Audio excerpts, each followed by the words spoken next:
नमस्कार, माझं नाव दिव्या महेश भोसले आहे. मी दापोलीतून आली आहे.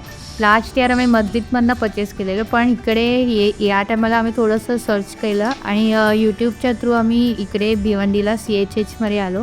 व्हरायटीज पण छान आहेत इथे आणि मेन तर मॅन्युफॅक्चरर्स आहेत.